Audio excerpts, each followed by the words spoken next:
Les Burkinabés de l'extérieur ne pourront pas participer à l'élection présidentielle de 2015. Ainsi en a décidé le gouvernement du Burkina Faso, qui justifie cette décision par l'insuffisance de moyens matériels et financiers en cette période de transition.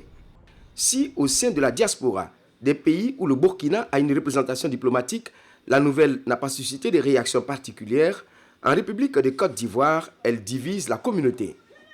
Vraiment, on ne peut pas accepter, parce que c'est notre droit. Comme on a dit, moi-même là, au moins, je n'ai qu'à voter moi-même en tant que Burkinabé. Je dois choisir mon président au moins une fois dans ma vie avant de mourir. Si ils savent qu'ils vont mourir avant 2020, mais c'est simple là, qu'ils prennent le train, qu'ils aillent se faire enrôler au Burkina et qu'ils votent là-bas. Mais ici, il est difficile. Je crois que c'est une punition pour nous. Pourquoi ne pas voter? Bon, dire de ne pas voter, c'est comme dire ouais, tu n'es pas burkinabé. Bon, si on nous dit de ne pas voter, c'est où on va voter. Donc on doit rester en l'air maintenant, bon, on n'a plus de base. Il faut qu'on choisisse notre président aussi. La question divise donc et par meeting interposé, chacun fait valoir ses arguments. Le ton a été donné par le collectif des associations et mouvements de jeunesse burkinabé de Côte d'Ivoire. Pour lui, l'ancien régime avait promis de tout mettre en œuvre afin de rendre possible le vote des Burkinabés de l'extérieur. Alors, quand les nouvelles autorités de transition au Burkina Faso décident du contraire, la colère gagne les rangs. Le droit de vote des Burkinabés de l'extérieur, c'est un droit légal devant la loi. C'est un droit civique. C'est le devoir même de l'État de faire voter le maximum possible des ressortissants aux élections pour crédibiliser les élections au niveau du Burkina. Et voilà comment une porte s'ouvre à nous. Il y a eu des mouvements au Burkina qui ont abouti à un changement. Ce changement a abouti encore à une transition sans état d'âme politique. C'était l'occasion pour nous de nous faire insérer dans le tissu social et développement économique pour que les présidentiables qui auront à venir gouverner ce pays sachent que dans la transition, il y a eu des choses qui ont été établies et que ces choses-là sont irrévocables et inépassables. En face, tout en reconnaissant le bien fondé de cette mesure, l'on évoque des manœuvres politiques qui prennent leur source dans l'ancien régime.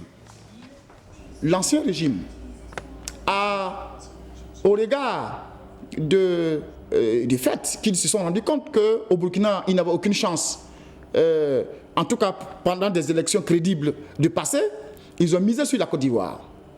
Ils nous ont envoyé un ambassadeur qui n'est pas un diplomate de profession, de carrière, qui est un militant du CDP, du parti au pouvoir, dont la mission essentielle n'est pas de venir défendre les intérêts des Burkinabés de Côte d'Ivoire, mais installer des structures du CDP en utilisant notre diplomatie, en utilisant notre ambassade, afin de préparer le terrain pour les éventuelles élections. Donc il y a tous ces éléments qui nous confortent dans l'idée que si on s'amuse à faire les élections ici en Côte d'Ivoire, nous courons le risque que les résultats soient contestés et nous allons faire retomber notre pays encore dans une crise dont on ne pourra pas s'en sortir.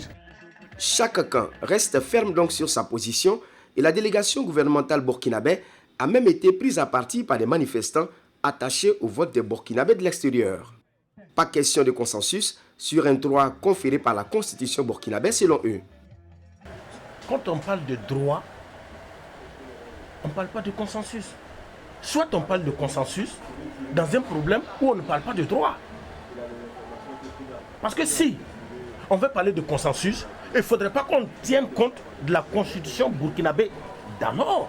Au niveau même de la constitution, il faudrait qu'on revoie cette constitution qui dit qu'il faut que les élections se fassent dans les ambassades et consulats généraux. Alors, en Côte d'Ivoire par exemple, je ne connais pas le nombre exact, mais nous dépassons les 3 millions à mon avis. Est-ce qu'on pourra voter, même en une semaine, les Burkinabés de Côte d'Ivoire ne pourront pas voter, finir de voter, si on ne retient que le consulat de Bouaké le consulat d'Abidjan et l'ambassade, je ne pense pas qu'en une semaine, les Burkinabés finiront de voter. Moi, je pense qu'il faut effectivement se concentrer sur l'année 2020. La jeunesse et nous-mêmes, nous allons nous battre, parce que c'est notre droit. Considérée comme la puissante des diasporas burkinabè, celle de Côte d'Ivoire, estimée à environ 5 millions d'habitants, fait à nouveau parler d'elle après l'épisode de la nouvelle carte biométrique consulaire. Leur nombre au pays d'Houphouët-Boigny suffit-il pour leur permettre à eux seuls de voter en 2015? Car pendant que les Burkinabés des autres pays soutiennent la décision de la transition, ceux de la Côte d'Ivoire la contestent de façon bruyante et parfois violente. Vraiment, je demande au président Kafando vraiment de tout faire. Parce que je ne demande pas pardon, parce que c'est mon droit. Je ne demande pas pardon, ça là, je ne demande pas, j'exige. C'est mon droit que j'exige, il n'a qu'à nous laisser voter. Droit Libre TV, la web télé 100% droits humains, 100% liberté d'expression.